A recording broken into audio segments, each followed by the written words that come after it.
When you watch things like that, I mean, incredible action like that, do you ever find yourself thinking, gosh, I wish I really could do those things? Oh. Must be a letdown to have to come down to earth. It is, I know, because when you see it all together, suddenly there's a bit of magic to it, and you forget what went on to make it happen. For those of you who know about movies, it takes a long time to make them. You just do a little piece at a time, and sometimes you don't seem to be getting anywhere. Like this week, we're making Superman 2. I've been spending all week pushing the top of the Empire State Building around a stage, and every day the same piece. It's just a little piece. It's done as a mock-up, and then when you finally see it all put together, suddenly it's got some energy to it. It's really kind of nice. It must be very difficult with some of the modern effects that various studios are coming up with. Yeah. It must be very difficult for an actor to relate. I mean, in the days of Ben-Hur, you could relate to a chariot, but right. if a studio's coming up with effects like Star Wars or Superman managed to get together, how difficult is it?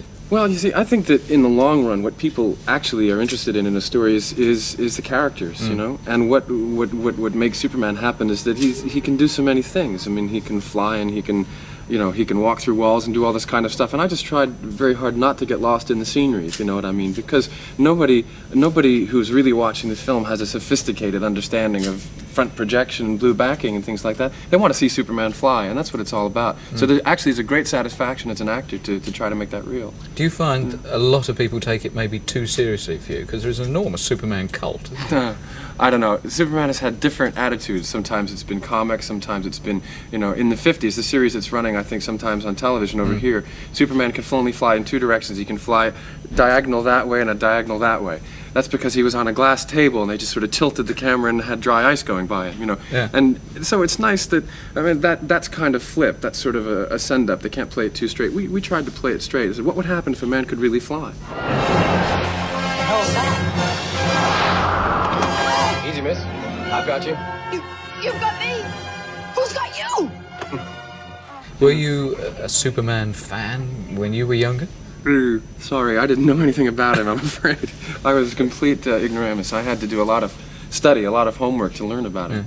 Right, what was the worst part of acting as Superman? The worst thing? My performance. No, the worst part of Superman, I would say, God, that's a very good question, because I wish I could tell you all about how we fly, and how we actually do it, because there's some very funny moments of me like a fledgling bird, not really knowing what I was doing. But we're not supposed to tell everybody about the flying, because then you lose the magic, and it's not so much fun. I would think that the worst part, though, was having to get physically fit to play Superman, because I wasn't very healthy when I started out.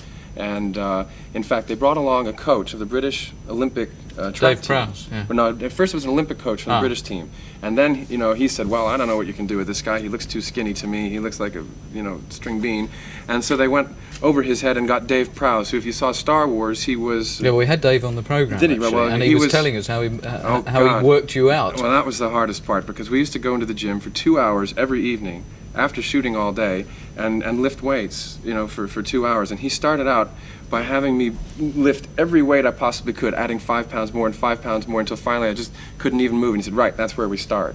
And I did that for 6 months, and I think that was the hardest. Do you feel better for it? Yeah. Now that's the part. And don't anybody be put off good exercise, because it's the pain you go through is directly worth it, because you get so much satisfaction. You come out just and that was the first step. That was the first step. Straight down to the phone booth. Right. Yeah. And then you really feel that sense of good health, and it's good. So anybody's into weightlifting, stick with it.